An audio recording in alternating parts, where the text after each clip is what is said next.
الحمد لله نحمده ونستعينه ونستغفره ونعوذ بالله من شرور أنفسنا ومن سيئات أعمالنا ونعوذ بالله من شرور أنفسنا ومن سيئات أعمالنا ونعوذ بالله من شرور أنفسنا ومن سيئات أعمالنا من يهده الله فلا مضل له ومن يضلله فلا هادي له ونشهد أن لا إله إلا الله وحده لا شريك له ونشهد أن سيدنا ومولانا محمدا عبده ورسوله وصلى الله تعالى عليه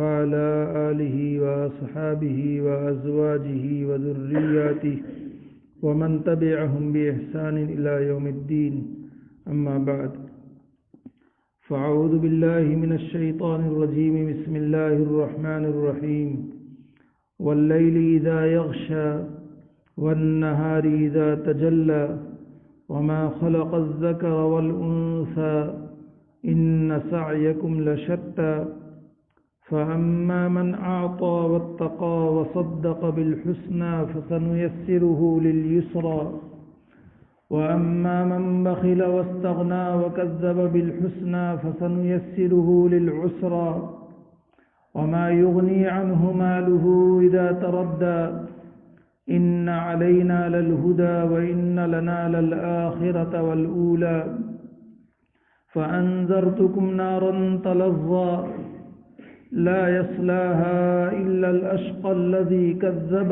وتولى وسيجنبها الأتقى الذي يؤتي ماله يتزكى وما لأحد عنده من نعمة تجزى إلا ابتغاء وجه ربه الأعلى ولسوف يرضى. شروع اللہ کے نام سے جو سب پر مہربان ہے، بہت مہربان ہے. قسم ہے رات کی جب وہ چھا جائے اور دن کی جب اس کا اجالا پھیل جائے، اور اس ذات کی جس نے نر اور مادہ کو پیدا کیا کہ حقیقت میں تم لوگوں کی کوششیں الگ الگ قسم کی ہیں. اب جس کسی نے اللہ کے راستے میں مال دیا اور تقوی اختیار کیا اور سب سے اچھی بات کو دل سے مانا تو ہم اس کو آرام کی منزل تک پہنچنے کی تیاری کرا دیں گے. رہا وہ شخص جس نے بخل سے کام لیا اور اللہ سے بے نیازی اختیار کی اور سب سے اچھی بات کو جھٹلایا تو ہم اس کو تکلیف کی منزل تک پہنچنے کی تیاری کرا دیں گے. اور جب ایسا شخص تباہی کے گھڑے میں گرے گا تو اس کا مال اس کے کچھ کام نہیں آئے گا. یہ سچ ہے کہ راستہ بتلا دینا ہمارے ذمے ہے، اور یہ بھی سچ ہے کہ آخرت اور دنیا دونوں ہمارے قبضے میں ہیں. لہذا میں نے تمہیں ایک بھڑکتی ہوئی آگ سے خبردار کر دیا ہے. اس آگ میں کوئی اور نہیں، وہی بدبخت داخل ہوگا جس نے حق کو جھٹلایا اور منہ موڑا، اور اس سے ایسے پرہیزگار شخص کو دور رکھا جائے گا جو اپنا مال پاکیزگی حاصل کرنے کے لیے اللہ کے راستے میں دیتا ہے، حالانکہ اس پر کسی کا کوئی احسان نہیں تھا جس کا بدلہ دیا جاتا. البتہ وہ صرف اپنے اس پروردگار کی خوشنودی چاہتا ہے جس کی شان سب سے اونچی ہے. یقین رکھو ایسا شخص عنقریب خوش ہو جائے گا. گزشتہ بات آئی تھی وَأَمَّا مَنْ بَخِلَ وَاسْتَغْنَى وَكَذَّبَ بِالْحُسْنَى فَسَنُيَسِّرُهُ لِلْعُسْرَى کہ یہ امیہ ابن خلف کے بارے میں نازل ہوئی ہے اصلاً،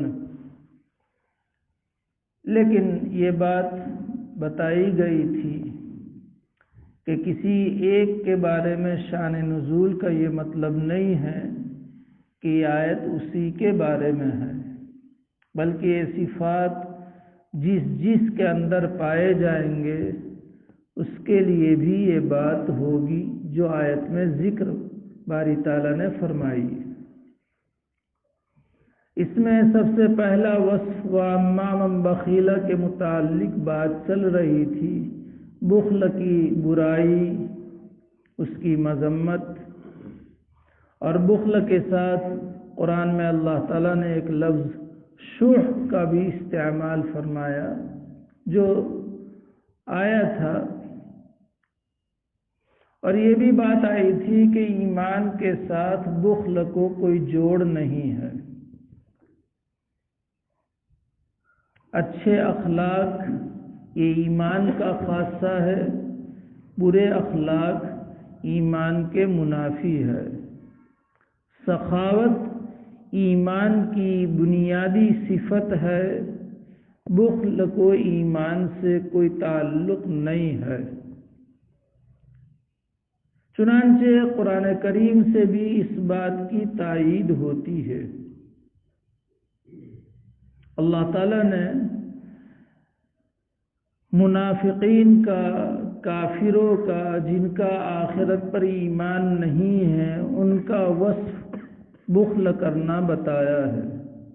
الذین یبخلون، وہ لوگ جو بخل کرتے ہیں، ویامرون الناس بالبخل، اور لوگوں کو بھی بخل کی تلقین کرتے ہیں۔ یہ وہ لوگ ہیں کہ لا یؤمنون بالآخرہ، ان کا آخرت پر ایمان نہیں ہے۔ معلوم ہوا کہ خود بھی بخل کرنا اور دوسروں کو بخل کی تلقین کرنا، رغبت دلانا، کسی بھی اعتبار سے ایمان کا خاصہ نہیں ہے۔ اور یہ آدمی جوڑ کر کے رکھے، کنجوسی کرے، واجب حقوق ادا نہ کرے، نفلی حقوق سے بھی کوتاہی برتے، اور یہ سمجھے کہ میں اچھا کر رہا ہوں۔ قرآن کریم میں اللہ تبارک تعالیٰ نے فرمایا کہ جو لوگ بخل کرتے ہیں وہ یہ نہ سمجھے کہ وہ اچھا کر رہے، بل هو شر لهم، یہ ان کے حق میں یقیناً برائی ہی ہے۔ اور اس کے مقابلے میں بخل سے جس آدمی کو بچا لیا گیا، یعنی بخل سے اللہ تعالیٰ نے دور رکھا۔ بخل کے آگے کا درجہ شح، انتہائی طور پر کنجوسی کرنا، جس کی بنیاد پر مال کی حرص، لالچ، اس سے جس آدمی کو بچا لیا گیا، یعنی اللہ کی طرف سے اس کی مدد ہوئی اور وہ اس بری خصلت سے باز رہا، تو اللہ تعالیٰ نے قرآن میں اس کے متعلق ارشاد فرمایا کہ یہ بامراد ہوا، کامیابی کو پہنچ گیا، اور یہی حقیقی کامیابی حاصل کرنے والے لوگ ہیں۔ سورہ تغابن میں بھی اللہ تعالیٰ نے اس مضمون کو بیان فرمایا ہے، اور سورہ حشر میں بھی اللہ تعالیٰ نے اس مضمون کو بیان فرمایا ہے۔ وَمَن يُوقَ شُحَّ نَفْسِهِ فَأُولَٰئِكَ هُمُ الْمُفْلِحُونَ، کہ جس کا نفس شح سے بچ گیا، انتہائی طور پر بخل سے بچ گیا، کنجوسی، مال کی حرص وغیرہ سے بچا لیا گیا، اور بچانے والی ذات اللہ کی ہے، تو یہی لوگ فلاح پانے والے ہیں، کامیاب ہیں۔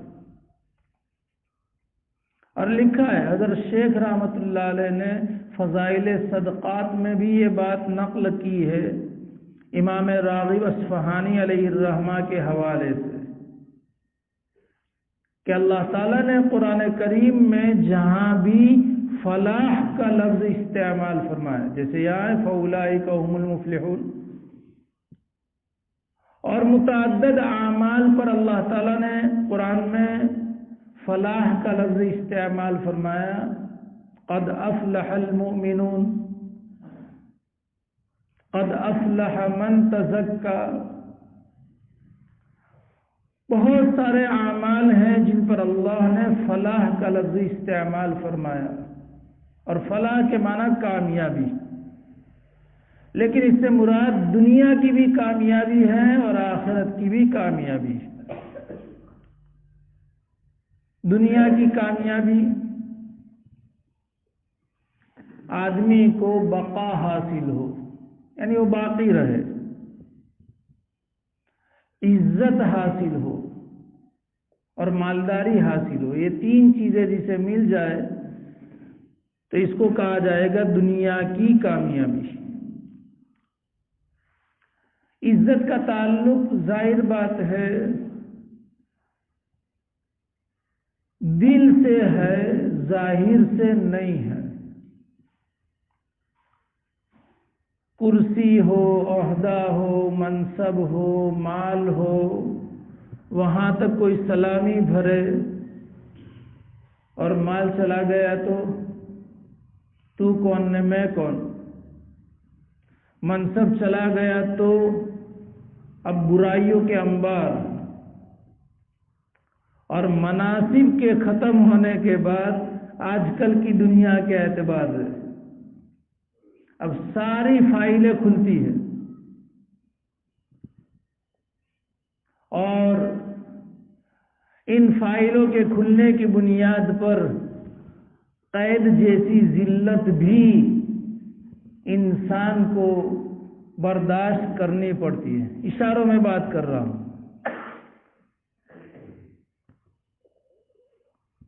کہتے ہیں کہ بدلے کی راجنیتی ہے، جو بھی ہو الفاظ میں، لیکن ایک وقت منصب ہوتا ہے تو کچھ نہیں ہوتا، نہ جب منصب ہٹ جاتا ہے اور دوسرے کے پاس وہ منصب آ جاتا ہے تو اس صورت میں اب کہاں گئی عزت؟ چھپنا پڑ رہا ہے، گھر سے غائب رہنا پڑتا ہے، سارا کچھ ہوتا ہے، تو اسے کون عزت کہے گا؟ عزت کا تعلق دل سے ہے۔ اکابر، مشائخ، صلحاء، اللہ کی ماننے والے کامل طور پر دیکھیں ان کو عزت حاصل ہے۔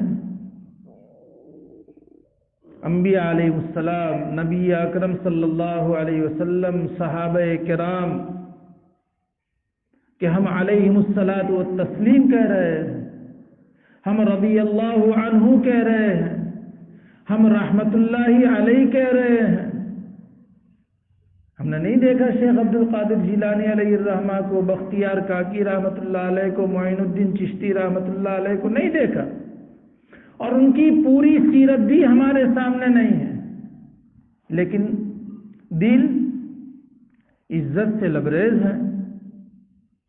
صحابہ کرام، صحابیات ہم نے نہیں دیکھا، اور پوری سیرت سے بھی ہم واقف نہیں ہیں، لیکن اللہ نے دلوں میں عظمت بٹھائی ہے کہ اگر کوئی نبی اکرم صلی اللہ علیہ وسلم کی شان میں گستاخی کرے تو برداشت نہیں ہے ایک ایمان والے کو۔ یہ کیا ہے؟ یہ ہے عزت، یہ جسے مل جائے۔ غنا، جس کو ہم کہتے مالداری، ٹھیک ہے پیسوں کا مل جانا،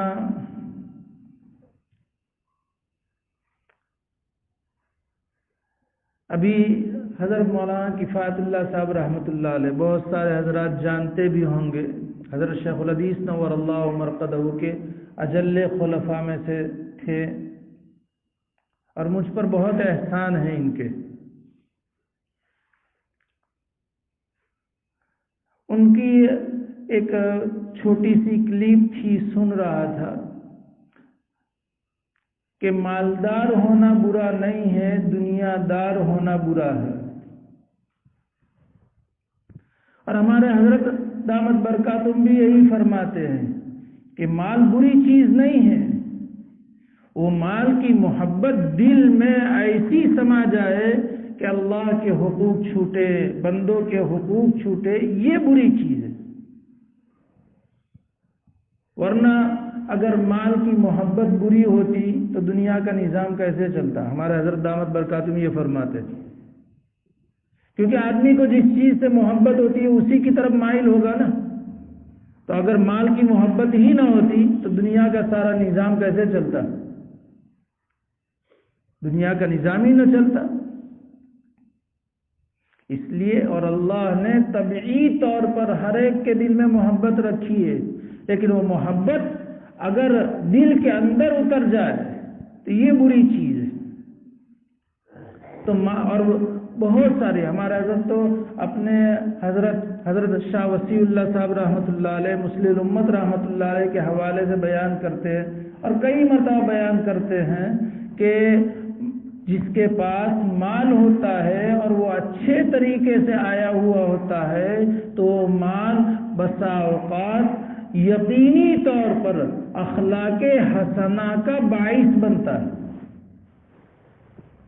آدمی کے اندر سنجیدگی آتی ہے، وقار آتا ہے، شائستگی آتی ہے، ایثار آتا ہے، ہمدردی آتی ہے، یہ سارے بہت سارے اخلاق، اور وہ اس مال کے ذریعے سے پھر وہ اخلاق کا مظہر بنتا ہے۔ تو غنا سمجھا رہا ہوں مالدار، لیکن حقیقی مالداری خود نبی اکرم صلی اللہ علیہ وسلم نے ارشاد فرمایا، الغنا غنى النفس، الغنا غنى النفس، اصل مالداری دل کی مالداری کا نام ہے، اور دل کی مالداری اللہ جس حال میں رکھے اس حال میں راضی ہو جائے، قناعت، اللہ کے فیصلے پر راضی رہنا۔ اور تیسری چیز جسے کہا میں نے بقا، اب ظاہر بات ہے کہ دنیا میں تو اس دنیا میں کسی کو بھی بقا نہیں، ایک ہے ظاہر میں باقی رہنا، جیسے ہم سب ابھی ہیں، باقی ہیں، جب تک جان میں جان رہے گی، بدن میں روح باقی رہے گی اور یہ سانس چلتی رہے گی، بقا ہے۔ لیکن انسان کے چلے جانے کے بعد اس کا ذکر خیر یہ بھی بقا ہے، اور یہ بقائے معنوی ہے۔ انبیاء علیہ السلام، یہ تو ہم اہل السنہ والجماعت کا متفقہ عقیدہ ہے، الانبیاء احیاء فی قبورہم، انبیاء علیہ الصلوۃ والتسلیم سارے کے سارے اپنی اپنی قبروں میں زندہ ہیں، اور اسی طرح کی زندگی جیسے زمین پر تھے اور ان کو جس طرح زندگی حاصل تھی اسی طرح کی زندگی، یہ ہم اہل السنہ والجماعت کا متفقہ عقیدہ ہے۔ تو ان کو تو بقا ہے، اسی لیے انبیاء علیہ السلام کا مال ان کے مرنے کے بعد تقسیم نہیں ہوتا ہے، کیونکہ وہ مرے ہی نہیں ہیں۔ انبیاء علیہ الصلوۃ والتسلیم کی ازواج کو انبیاء علیہ السلام کے دنیا سے پردہ فرمانے کے بعد دوسرے نکاح کی اجازت نہیں ہے، کیونکہ وہ مرے ہی نہیں ہیں، وہ زندہ ہیں۔ یہاں تو عدت کے بعد دوسرا نکاح کرنا چاہے تو کر سکتے ہیں، 4 مہینہ اور 10 دن کے بعد، گرچہ ہمارے معاشرے میں اسے مایوس سمجھا جاتا ہے، لیکن اس کو بھی معاشرے سے نکالنے کی ضرورت ہے۔ کوئی عورت بیوہ ہو گئی اور وہ اپنا دوسرا نکاح کرے تو سماج میں، معاشرے میں اس کو عیب سمجھا جاتا ہے، اور مرد کرے تو کچھ بھی نہیں۔ گجراتی میں ہماری والدہ ہم کو اکثر سناتی ہے کہ رو تو جائے نہ دیکھ تو پاچھو آوے۔ یہ مرد کا حال ہوتا ہے کہ قبرستان جاتے ہوئے جائے گا تو روتا ہوا جائے گا، واپس آئے گا تو ادھر ادھر پھانفے مارتا ہوا آئے گا، رو تو جائے نہ دیکھ تو پاچھو آوے۔ یہ مرد کا حال ہے، اور عورت صابرہ ہوتی ہے، اپنی زندگی اپنے بچوں کے لیے بغیر شوہر کے پوری گزار دیتی ہے۔ تو خیر، یہ تو ضمناً بات آئی، بقا سمجھا رہا ہوں میں۔ صحابہ کرام رضوان اللہ علیہم اجمعین، علماء، مشائخ چلے گئے ہیں دنیا سے، لیکن کارنامے باقی ہیں، ان کو بقائے معنوی حاصل ہے۔ تو یہ بقا، عزت اور غنا جسے حاصل ہو، دنیا کی کامیابی اور آخرت کی کامیابی، کہ ایسی عزت جس میں ذلت نہ ہو، ایسی مالداری جس میں فقیری نہ ہو، ایسا علم جس کے بعد جہل نہ ہو، اور ایسی بقا کہ جس میں فنا نہ ہو۔ ظاہر بات ہے آخرت میں جنت میں چلے جانے کے بعد کوئی فنا نہیں۔ جنت میں جسے ڈال دیا گیا، داخل کر دیا گیا، اس کو ایسی عزت کہ جہاں اب ذلت کا نام و نشان نہیں۔ جنت میں داخل ہونے کے بعد ایسی مالداری کہ فقر کا دور دور تک کوئی شائبہ نہیں، اور علم ایسا کہ وہاں جہالت ہے ہی نہیں۔ تو قرآن کریم میں اللہ تبارک تعالیٰ نے جہاں کہیں بھی فلاح کا لفظ استعمال فرمایا، حضرت شیخ نور اللہ مرقدوں نے لکھا ہے کہ فلاح مطلق ہے، اس سے دنیا اور آخرت دونوں کی کامیابی۔ تو بخل سے بچنے پر، شح سے بچنے پر، اللہ کے کلام میں اللہ تعالیٰ نے کامیابی کو منحصر فرمایا کہ جسے شح سے بچا لیا گیا وہ کامیاب ہو گیا۔ وَمَن يُوقَ شُحَّ نَفْسِهِ فَأُولَٰئِكَ هُمُ الْمُفْلِحُونَ۔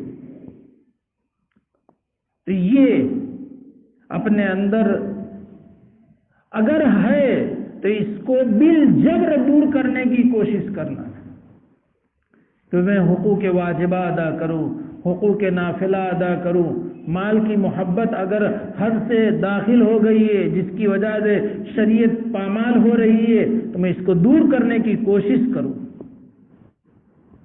وَأَمَّا مَن بَخِلَ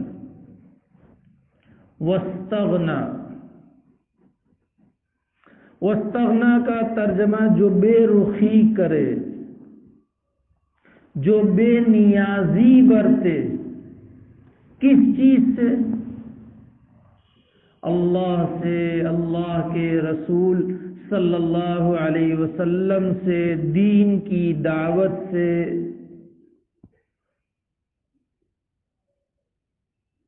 اور اللہ تعالی کے اور رسول اکرم صلی اللہ علیہ وسلم کے بیان کردہ وعدوں سے۔ واستغنا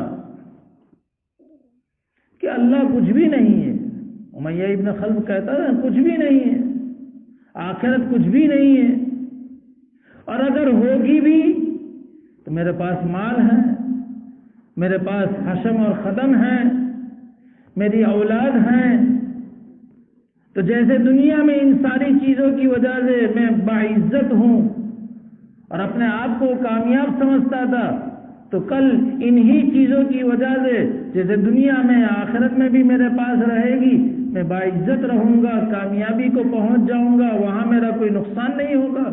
اس لیے وہ اللہ سے بے رخی برت رہا ہے۔ آپ صلی اللہ علیہ وسلم کے ماننے سے انکار کر رہا ہے، دعوت دین سے انحراف کر رہا ہے، منہ موڑ رہا ہے، بے رخی برت رہا ہے، اعراض کر رہا ہے۔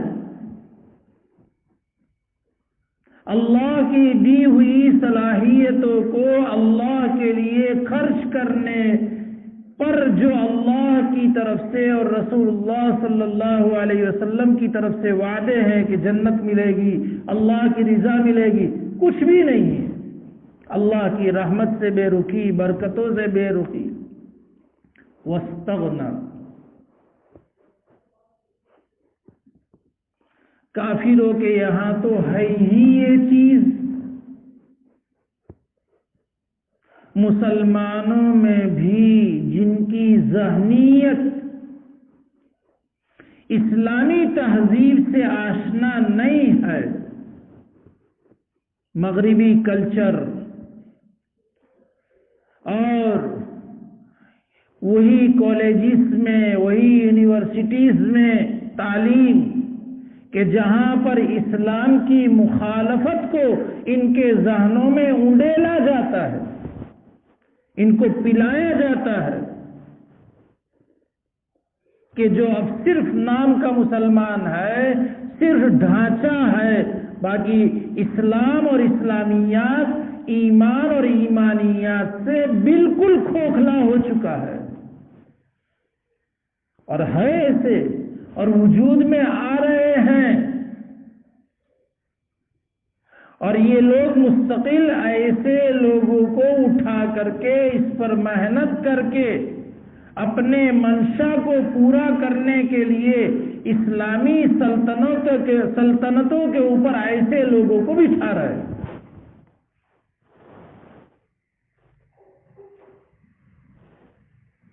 اس لیے اب وہ اسلامی سلطنت کے آڑ میں، اسلام کی آڑ میں اسلام مخالفت کے فیصلے کرتے جا رہے ہیں اور واستغنا کا مصداق بنتے جا رہے ہیں کہ نہ اللہ کی پرواہ، نہ اللہ کے رسول کی پرواہ، نہ دین کی پرواہ، نہ احکام شرع کی پرواہ۔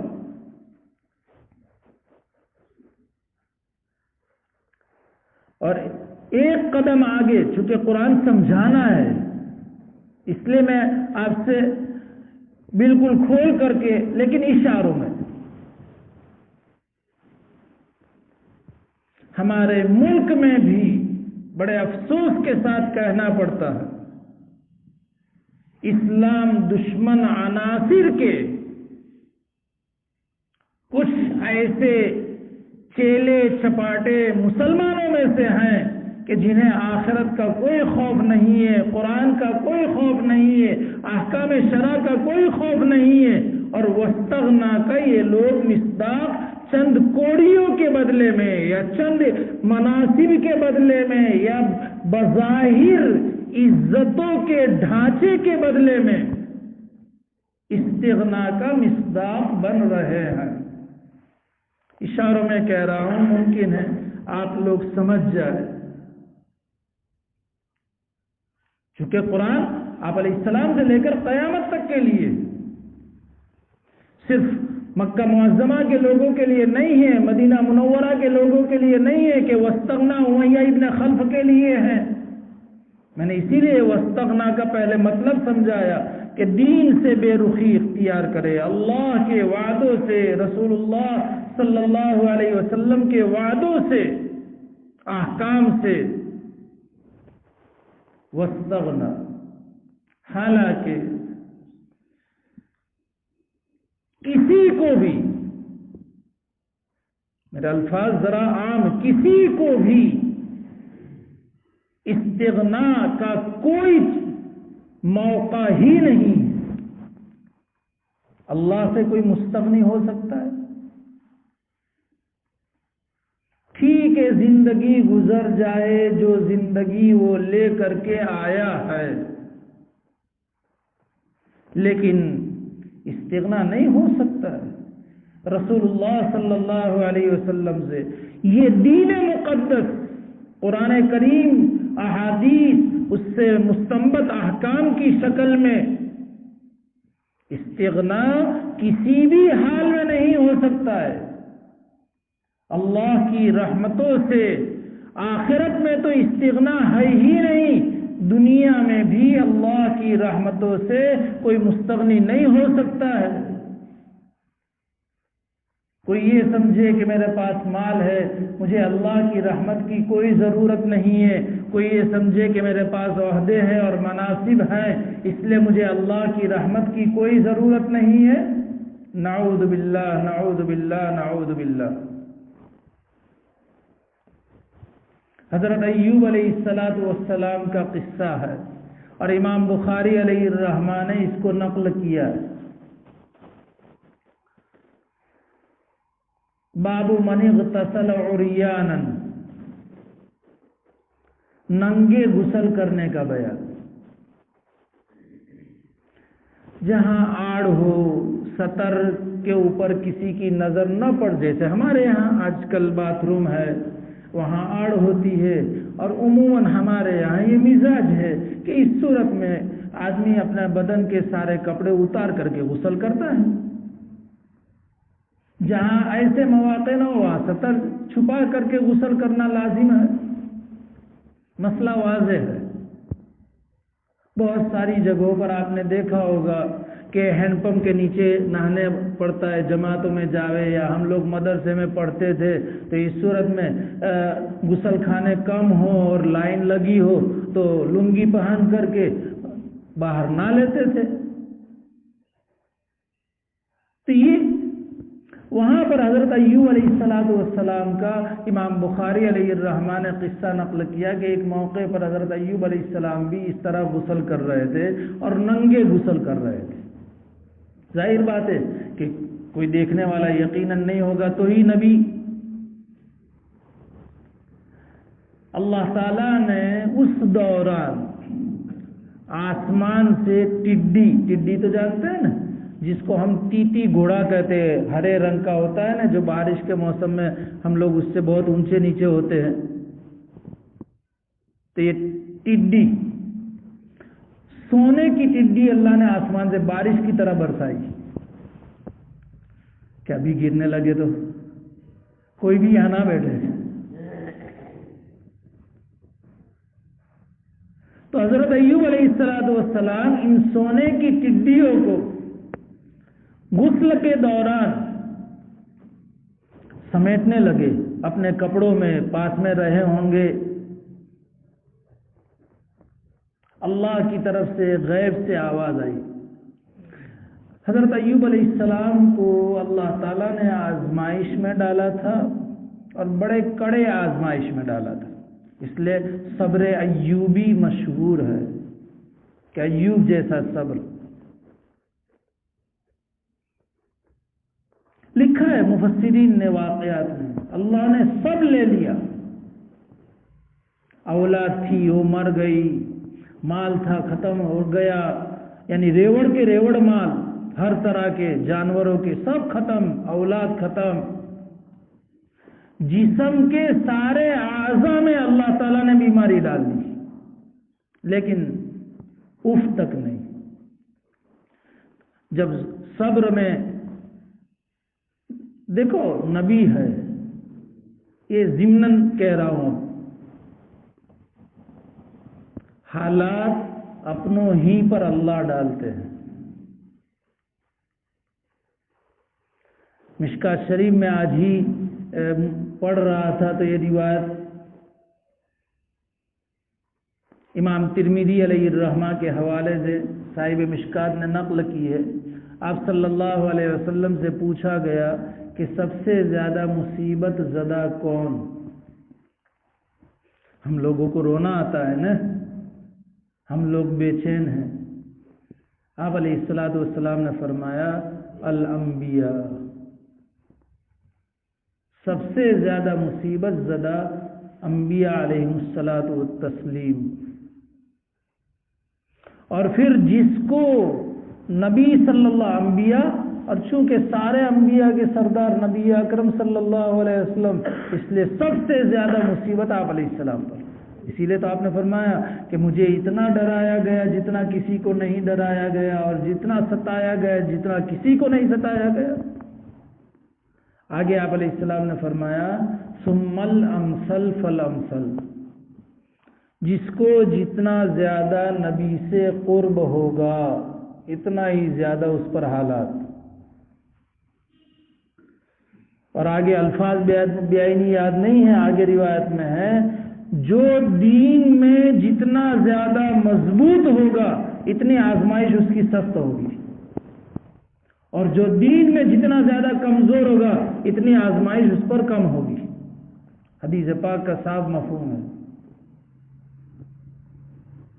اس لیے حالات آئیں تو یہ ہمارے گناہوں کی معافی کے لیے ہیں، ہماری صفائی کے لیے ہیں، ہمیں متوجہ ہو جانا چاہیے۔ خیر، یہ ضمناً بات آئی تو حضرت ایوب علیہ السلام کو اللہ تعالیٰ نے صبر میں آزمایا، اور جب صبر میں کامل اترے تو اللہ نے ساری نعمتیں واپس کی جو تھی، اور اسی کے مثل دوسری بھی دی۔ وَوَهَبْنَا لَهُ أَهْلَهُ وَمِثْلَهُمْ مَعَهُمْ رَحْمَةً مِّنْ عِنْدِنَا وَذِكْرَىٰ لِلْعَابِدِينَ۔ اللہ تعالیٰ قرآن میں ارشاد فرماتے ہیں کہ ہم نے ایوب کو علیہ الصلاۃ والتسلیم جو کچھ ان کا تھا اتنا تو دے دیا، اسی کے مثل اور دیا ہماری طرف سے رحمت کے طور پر۔ تو صبر کے بعد اللہ تعالیٰ فراوانی دے دیتے ہیں۔ الصبر مفتاح الفرج، صبر یہ کشادگی کی چابی ہے۔ ان مع العسر یسرا فإن مع العسر یسرا۔ حالات ہمیشہ نہیں رہتے ہیں، بس حالات میں اللہ کی طرف متوجہ ہو جائے۔ تو وہاں اللہ تعالیٰ نے فرمایا، اور آگے اللہ تعالیٰ نے فرمایا کہ ہم نے اس لیے ایوب کو یہ نعمتوں سے نوازا اتنا زیادہ تاکہ عبادت کرنے والوں کے لیے نصیحت ہو، کہ عبادت کرنے والے کو بھی ایسے حالات آئیں تو ان کو ایوب علیہ السلام کی حالت سے عبرت لے کر کے اسی پر جمے رہنا چاہیے۔ ایوب علیہ السلام نے کبھی بھی ان حالات کے باوجود ذرہ برابر غفلت والی زندگی نہیں گزاری، اعمال نہیں چھوٹے۔ اسرائیلی قصے ہیں بہت سارے، میں بیان کرنا نہیں چاہتا، لمبا کرنا نہیں چاہتا۔ تو عبادت کرنے والوں کو بھی حالات کی بنیاد پر اپنی عبادت نہیں چھوڑنا چاہیے۔ حضرت شاہ ولی اللہ صاحب محدث دہلوی علیہ الرحمن ہے، اور ہمارے حضرت تھانوی علیہ الرحمن نے یہ بات نقل کی ہے، حالات آئیں اور اعمال پر جمے رہے، سمجھو یہ حالات ترقی درجات کے لیے، اور حالات آئیں اور اعمال چھوٹ جائے، سمجھو کہ اللہ کی طرف سے گرفت کے لیے۔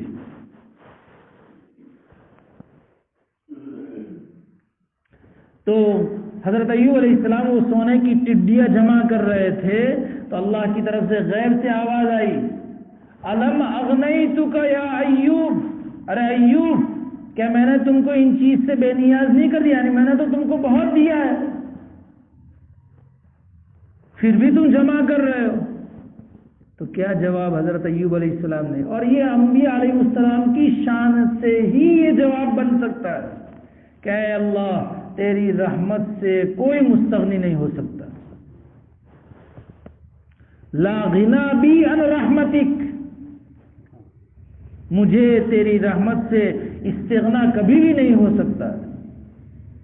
یہ واستغنا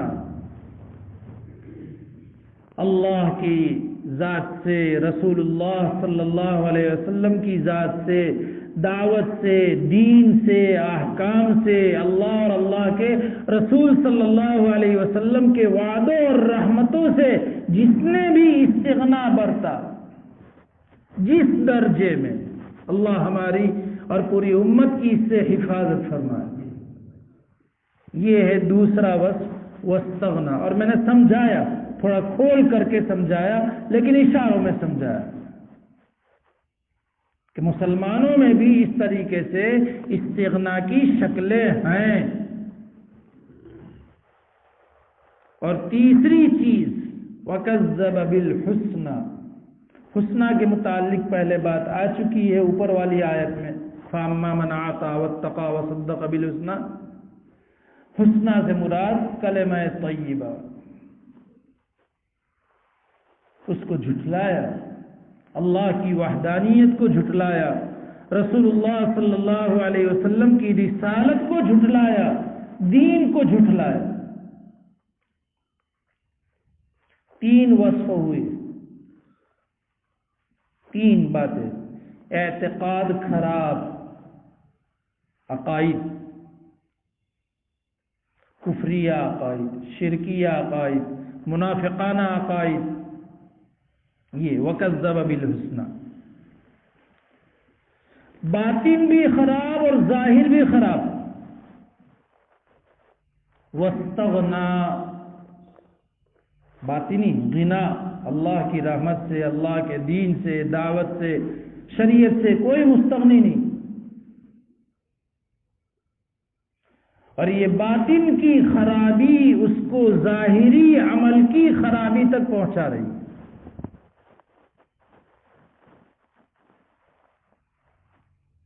کہ اللہ کا ڈر نہیں رہا، اس لیے اب وہ مال میں بخل کر رہا ہے، اللہ کی دی ہوئی صلاحیتوں کو اللہ کے لیے خرچ نہیں کر رہا ہے کہ میرے پاس ٹائم نہیں ہے، میرے پاس وقت نہیں ہے، میں تم کو صحیح مشورہ نہیں دے سکتا، یا مشورہ چاہیے تو اتنی فیس۔ یہ بھی اللہ نے بھائی آپ کو صلاحیت دی، اور آپ ان صلاحیتوں کو، روایت میں خود ہے کہ ایک مسلمان پر جو حقوق ہیں، ان حقوق میں سے یہ ہے کہ جب تم سے صلاح چاہے، مشورہ چاہے، تو تم انہیں بہترین مشورہ دو۔ سمجھے میرا اشارہ؟ کہ صلاح لینے کے لیے بھی پیسے، ظاہر سی بات ہے یہ اللہ کی صلاحیت جو اللہ نے دی ہے، سمجھداری دی، تم اس میں بخل سے کام لے رہے ہو، اور حد سے زیادہ آگے بڑھ کر کے اب اس کی فیس لے رہے ہو۔ باطن کی خرابی ظاہری اعمال کی خرابی تک پہنچا رہا ہے۔ اس لیے اپنے ظاہر کو بھی سنوارنا ہے، اپنے باطن کو بھی سنوارنا ہے۔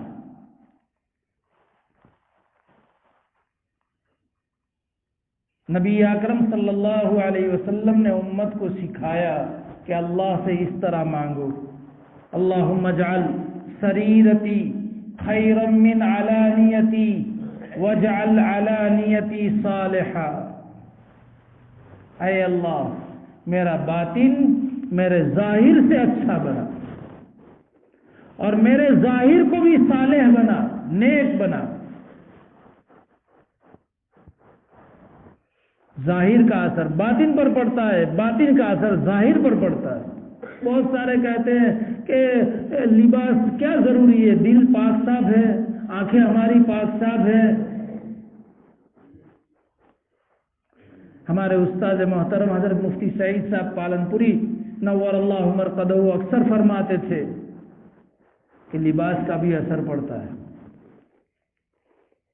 اپنے بچوں کو شریفوں کا لباس پہناؤ، اس کے اندر شرافت آئے گی، اور اپنے بچوں کو فاسقوں کا لباس پہناؤ، فسق کی علامت ظاہر ہوگی۔ یہ اکثر فرماتے تھے حضرت۔ تو یہ ظاہر بھی ہمارا وہ ہو جو اللہ کو پسندیدہ ہو، نبی اکرم صلی اللہ علیہ وسلم کی تعلیم کے مطابق ہو، تو اس کا اثر باطن پر پڑے گا۔ باطن ہمارا اچھا ہو تو اس کا اثر ظاہر پر پڑے گا۔ اللہم اجعل سریرتی خیرا من علانیتی واجعل علانیتی صالحا۔ عربی میں نہ آئے، اردو میں مانگ لے کہ اللہ میرا ظاہر بھی اچھا بنا، جو تیرے نیک بندوں کا ظاہر ہو۔ اے اللہ میرا باطن بھی اچھا بنا۔ اللہم حسنت خلقی فحسن خلقی۔ اے اللہ، ظاہری شکل و صورت آئینے میں دیکھنے کی دعا ہے، ظاہر آپ نے اچھا بنایا، ذرا برا مت لگانا، سمجھانے کے لیے کہنا ہے۔ بہت سارے کلین شیو ہو کر کے آئینے میں دیکھتے ہیں تو یہ ظاہر اچھا نہیں ہے،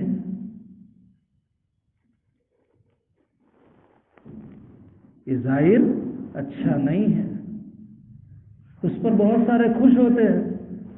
مجھے تو ہنسی آتی، میں نے شاید پہلے بھی کہا ہو کہ ہیئر اور سلون کی دکانوں میں سے ہاتھ میں لکڑی لے کر کے نکلتے ہیں اور ڈائی کرا کر کے نکلتے ہیں۔ ہاں میں نے دیکھا ہے، اس لیے کہہ رہا ہوں کہ پیر تو قبر میں پہنچ چکے ہیں، لٹک چکے ہیں، ہاتھ میں عصا آ چکا ہے، نہ بال کو کالا کر رہے، لے تیری کی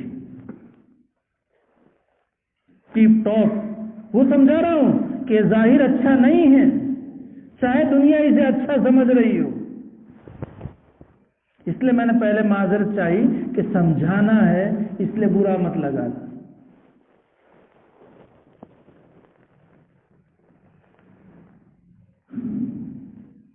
تو گھمنڈ، واستغنا، I'm something but nothing, مجھے کسی کی کوئی پرواہ نہیں ہے، میرے پاس مال ہے، میرے پاس اولاد ہے، میرے پاس حشم اور خدم ہے، میرے پاس لاؤ لشکر ہے، میرے پاس گاڑیاں ہیں، میرے پاس تینوں پانکھیں ہیں، اشارہ کر رہا ہوں۔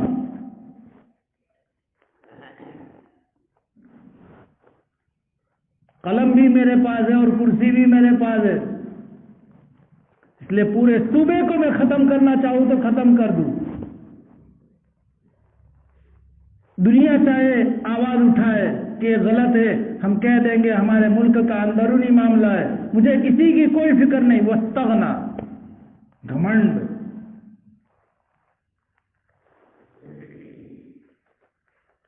یہ باطنی بدخلقی ہے،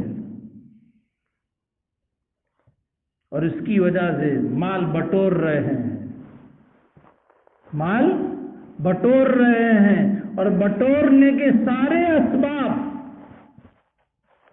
کسی نہ کسی طریقے سے مہیا کر رہے ہیں۔ لے تو بھی نہ تھی نے لیوا بھی دے تو نہ تھی۔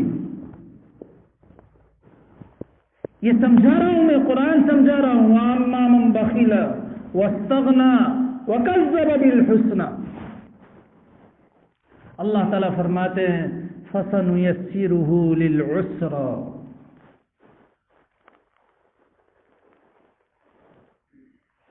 ہم اس کے لیے مشقتوں کی راہیں ہموار کرتے چلے جائیں گے۔ حضرت مفتی تقی صاحب دامت برکاتہ ان کا جو ترجمہ ہے، دشواری کی منزل تک، تکلیف کی منزل تک پہنچنا اس کے لیے آسان کر دیں گے،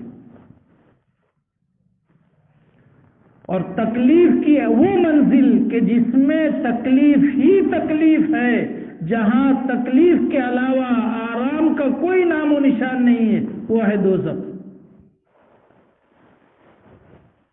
وہاں ٹھنڈک بھی ہوگی تو وہاں اس ٹھنڈک میں آرام نہیں ملے گا۔ جہنم میں ایک طبقہ ہے زمہریر، قرآن میں باری تعالیٰ نے اس کو ذکر فرمایا، جو ٹھنڈا ہوگا، اور جہنمیوں کو اس میں سزا دی جائے گی۔ ریمانڈ لینے کے لیے برف کی لادی کے اوپر سلاتے ہیں نا، تو یہ ٹھنڈک ہے، لیکن یہ ٹھنڈک باعث عذاب ہے۔ پانی ہے، لیکن ایسا پانی کہ گلے سے اترے گا بھی نہیں ہے، کھانا ہے گلے سے نہیں اترے گا۔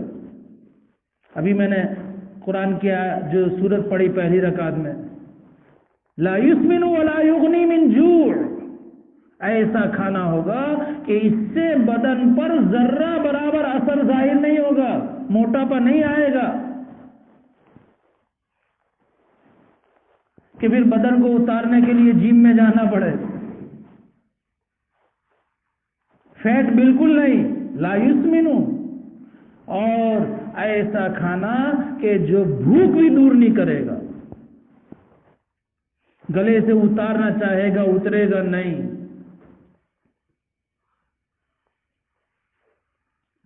پانی دیا جائے گا، ایسا سخت گرم پانی کہ فرشتے اس کو لوہے کے آنکڑوں سے جس برتن میں دیا جائے گا اس کے قریب کریں گے، ہونٹ نیچے کا ناک تک آ جائے گا اس کی گرمی سے، اور اوپر کا ہونٹ بیچ سر تک پہنچ جائے گا، اور وہ پیے گا تو سارے کے ساری پیٹ کی انتڑیاں کٹ کٹ کر کے دبر کے راستے سے نکل جائے گی۔ کھانا ہے، پینا ہے، ٹھنڈک ہے، لیکن یہ سب چیزیں کچھ بھی، میں سمجھا رہا ہوں کہ تکلیف ہی تکلیف، وہاں آرام کی کوئی چیز نہیں۔ کھائے گا چلو اتنی دیر سانس لینے ملا، آرام ملا، پیے گا اتنی دیر، نہ، تکلیف کی منزل تک پہنچنا اس کے لیے آسان کر دیں گے۔ یعنی اس کا سیدھا مطلب یہ کہ اللہ تبارک تعالیٰ اس سے ایسے اعمال کروائیں گے جو جہنم تک لے جانے والے ہوں، اور یہ اعمال اس کے لیے آسان ہوں گے، اور انہی اعمال کے کرنے کی اس کو رغبت ہوگی، اس کے علاوہ جنت والے اعمال کی رغبت اس کو کبھی نہیں ہوگی۔ اللہ حفاظت فرمائے۔ بلکہ جنت والے اعمال سے اس کی طبیعت کو کدورت ہوگی، نفرت ہوگی اور دور بھاگے گا، اور جہنم والے اعمال کی طرف اس کی رغبت ہوگی اور اس کے قریب ہوگا۔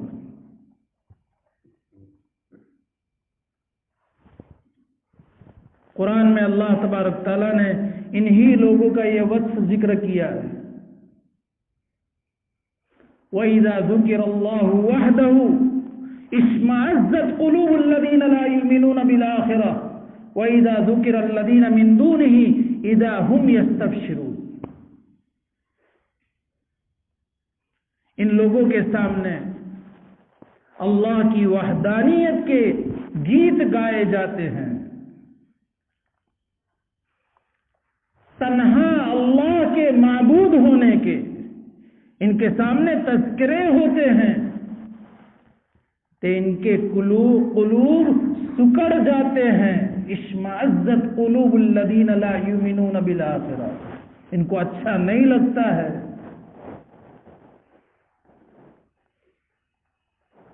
اور جب اللہ کے علاوہ کا تذکرہ کیا جاتا ہے تو ان کے دل حساس بشاس ہو جاتے ہیں، چہرے کی پرچھائیاں ساری ختم ہو جاتی ہے، چہرے تابہ اور چمکدار ہو جاتے ہیں، اور چہرے پر ان کے پیشانیوں کے اوپر جو بل پڑے ہوئے تھے ساری ان کی برے یہ ختم ہو جاتی ہے، اور خوشی کے مارے ان کے چہرے چمک اٹھتے ہیں۔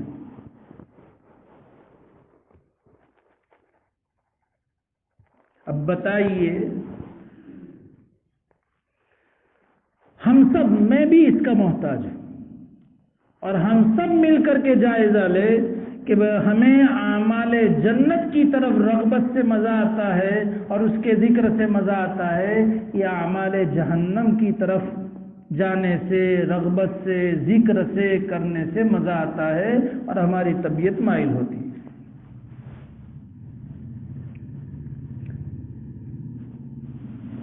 دیکھیے، پھر سے سمجھانے کے لیے، یقیناً تخنے سے نیچے پائجامہ، صحیح حدیثوں میں ہے کہ ما اسفل من الکعبین من الازار فی النار، تخنے سے نیچے جو حصہ ہوگا کپڑے کا وہ جہنم میں جائے گا۔ صاف ہے بالکل۔ بہت سارے لوگ کہتے ہیں کہ تکبر سے پہنے تو یہ ممنوع ہے اور تکبر سے نہ پہنے تو یہ ممنوع نہیں ہے۔ تو تکبر کس کے اندر ہے، کس کے تھرمومیٹر کا ہے؟ تکبر ہے یا نہیں، یا کتنے ڈگری ہے، اس کا تھرمومیٹر کس کے پاس ہے؟ کیونکہ یہ باطن، تکبر، گھمنڈ، یہ باطنی شے ہے نا، اور باطن کو کون؟ اللہ جان سکتا ہے، اس کے علاوہ تو کوئی نہیں۔ اور ہمارے دل ایسے تو ہیں نہیں کہ ہم اپنی خرابی کو جانیں، مشائخ کے پاس رہ کر کے ہمارے دل صاف ستھرے تزکیہ پاکیزہ بن چکے ہوں کہ اگر غیر کا تنکا بھی آئے تو فوراً ہماری طبیعتیں بھڑک اٹھے اور ہم حساس ہو جائے، ایسے تو ہے نہیں۔ بلکہ گناہوں کی وجہ سے گندگیوں میں اتنے لت پت ہیں، اتنے کہ گناہ کے بعد بھی گناہ کی گناہیت کا احساس نہیں۔ بتائیے کہ جہنم والے عمل کی رغبت ہے کہ نہیں؟ تو فَسَنُيَسِّرُهُ لِلْعُسْرَىٰ ہوا کہ نہیں؟ یہ تو فار ایگزامپل ایک مثال میں نے دی ہے۔ ہم سب، اسی لیے میں نے کہا ہم سب مل کر کے دیکھیں، اپنی زندگیوں کا جائزہ لیں۔ عورتوں کو پردے کا کہا جاتا ہے کہ دل پاک ہے، کسی کو کہ آپ کی لڑکی ہماری چھوکری جو آج پچھی زبان کھینچ ڈالوں گا میری لڑکی کے بارے میں ایسا کہا تو لڑکی بے پردہ جا رہی ہے، بے پردہ گھوم رہی ہے، تو کیا یہ فَسَنُيَسِّرُهُ لِلْعُسْرَىٰ نہیں ہے؟ پردہ قرآن کی آیات سے فرض ہے، اور ازواج مطہرات کو سب سے پہلے حکم دیا پردہ کرنے کا، جن کے دلوں کی صفائی کے بارے میں کوئی کلام نہیں کر سکتا، اور جو کلام کرے وہ اپنے ایمان کی خیر منائے۔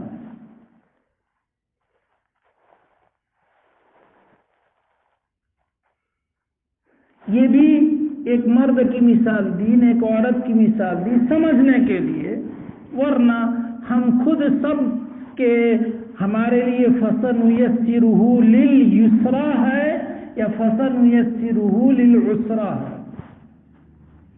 ایک مثال سمجھا کر پھر آئندہ چلیں گے انشاءاللہ۔ اس کے مقابلے میں مسجد میں ہمارا دل زیادہ لگتا ہے کہ مسجد کے باہر زیادہ دل لگتا ہے؟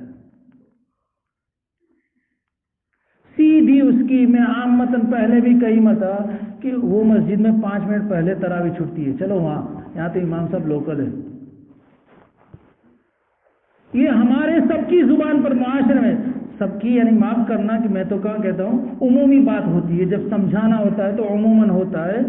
عام متن کہ وہاں 5 منٹ جلدی، یہاں بھی 1:15 وہاں بھی 1:15 اپن وہاں 5، یہاں بھی 9 بجے وہاں بھی 9 بجے اپن وہاں 5 منٹ پہلے چھٹتی ہے، چلو وہاں کل سے وہاں جائیں گے، سیدھی بات۔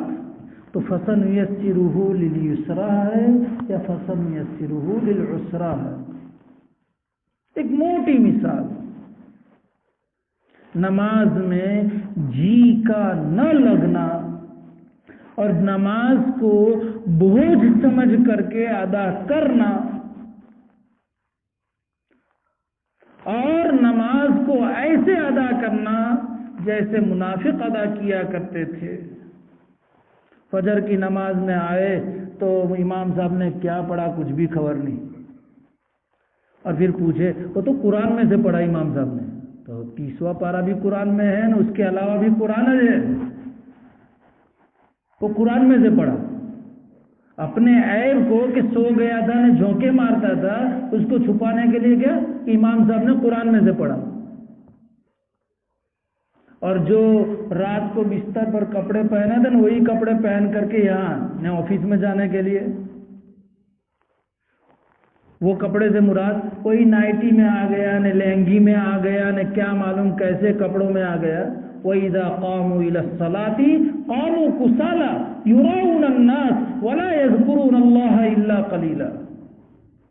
شاہی دربار ہے وہ، بھئی تمہارا IAS ہے کہ تمہارا فلاں ہے کہ تمہارا باس ہے، احکم الحاکمین کا یہ دربار ہے۔ ذرا تو سوچو۔ تو ہم سب سوچے مل کر کے کہ فَسَنُيَسِّرُهُ کہ لنگی اتارنے میں بھی بوجھ پڑتا ہے، کہ جا کر وہ واپس بستر پر پڑنے کا ہے نا، اس لیے لنگی میں چلو نا مسجد میں۔ یہ تو بس چلے نا تو گنجی نے لنگی پہن کر کے آوے، اور بس چلے تو گنجی بھی کے سطر تو چھپٹ گیا ہے نا۔ یہ میں موٹی موٹی مثالیں دے کر کے سمجھانا چاہتا ہوں کہ فَسَنُيَسِّرُهُ لِلْيُسْرَىٰ ہے یا فَسَنُيَسِّرُهُ لِلْعُسْرَىٰ ہے۔ اللہ ہماری اور پوری امت کی حفاظت فرمائے۔ اگر عسرا والے ہیں تو ہمیں تھوڑی فکر کرنا ہے، اپنے دل کے اوپر اور دماغ کے اوپر بوجھ ڈال کر کے اپنے آپ کو یسرا کی طرف لانے کی تنتوڑ اور انتھک محنت کرنا ہے اور اللہ سے مانگنا ہے۔ مزید انشاءاللہ آئندہ چلیں گے۔ اللہ قرآن فہمی نصیب فرمائے اور امت کی حفاظت فرمائے۔ بسم اللہ الرحمن الرحیم۔ اللہم انت السلام ومنک السلام تبارک یا ذا الجلال والاکرام۔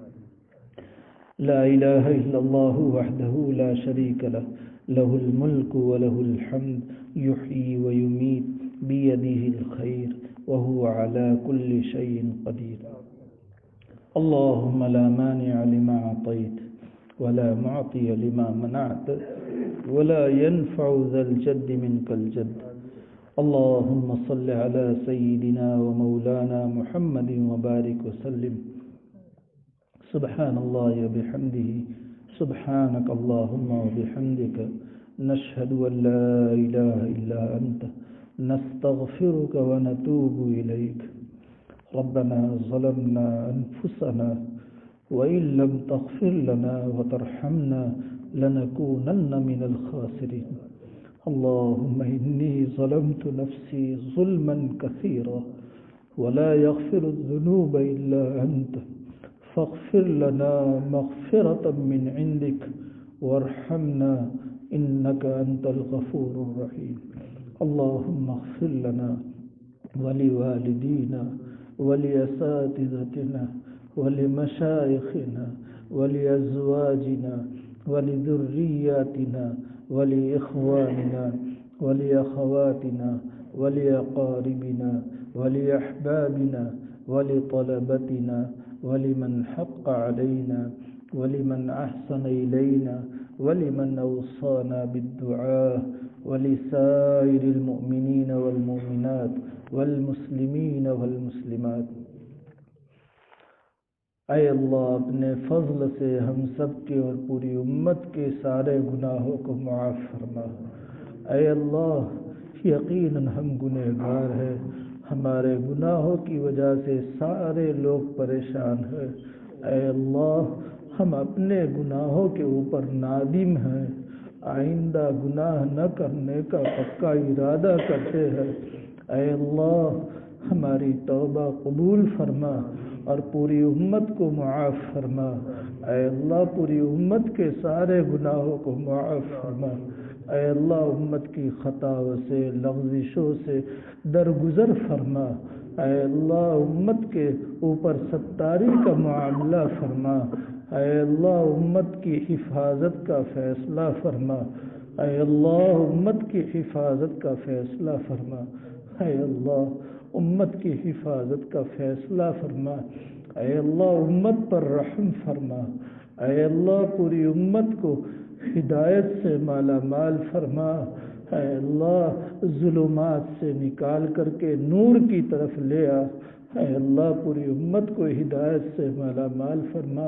امت کی اے اللہ اپنے فضل سے اصلاح فرما۔ اے اللہ امت کی مدد فرما۔ اے اللہ امت کی مدد فرما۔ اے اللہ امت کی مدد فرما۔ اے اللہ اے اللہ اے اللہ امت کے حق میں اور ہم مسلمان اس ملک کے مسلمانوں کے حق میں تدبیر فرما۔ اے اللہ دشمنوں کی مکر کو اور قید کو ختم فرما۔ اے اللہ دشمنوں کے مکر کو اور قید کو ختم فرما۔ اے اللہ دشمنوں کے مکر کو اور قید کو اور ان کے بنائے ہوئے قانونوں کو ختم فرما۔ اے اللہ ان کی اکثریت کو اے اللہ ختم فرما۔ اے اللہ آپ قادر ہے، قدیر ہے، مقتدر ہے۔ اے اللہ آنن فانن سب کچھ کر سکتے ہیں، اے اللہ آپ کے یہاں حکمتیں ہیں، اے اللہ ان حکمتوں کا سمجھنا ہمارے بس کی بات نہیں ہے، آپ حکیم ہے، عزیز ہے، غالب ہے، ذو الجلال والاکرام ہے، اے اللہ، اے اللہ، لیکن ہم آزمائش میں مبتلا کیے جانے کے لائق نہیں ہیں، اے اللہ کمزور ہے، ایمان بھی کمزور، اعمال بھی کمزور، باطن بھی کمزور، ظاہر بھی کمزور، اے اللہ ہر اعتبار سے ہم کمزور ہیں، آپ کو کمزوروں پر رحم آتا ہے، کمزوروں پر رحم کرنے کی تعلیم ہے، اے اللہ، اے اللہ، اے اللہ، ہم کمزوروں کے اوپر رحم فرما، آزمائش میں مبتلا نہ فرما، دشمنوں کو ختم کر کے ہماری آنکھیں ٹھنڈی فرما، اے اللہ، اے اللہ، اے اللہ، موسیٰ علیہ السلام کے ماننے والوں کو اے اللہ ان کے سامنے ان کے دشمن تمام دشمنوں کو ختم کر کے ان کی آنکھیں ٹھنڈی کی اور ان کو خوش کیا، اے اللہ ہم تیرے لاڈلے اور محبوب نبی صلی اللہ علیہ وسلم کے کمزور امتی ہے، اے اللہ ہماری آنکھیں ٹھنڈی فرما، ہماری آنکھیں ٹھنڈی فرما، اس ملک کے مسلمانوں کو، اس ملک کے مسلمانوں کی قیامت تک کی نسلوں کو، قیامت تک عالم میں ایمان، اسلام اور ہدایت کے وجود میں آنے کا ذریعہ بنا، اے اللہ سارے اسباب خیر انتہائی سہولت اور عافیت کے ساتھ جاری اور ساری فرما، اے اللہ اسباب شر کو اے اللہ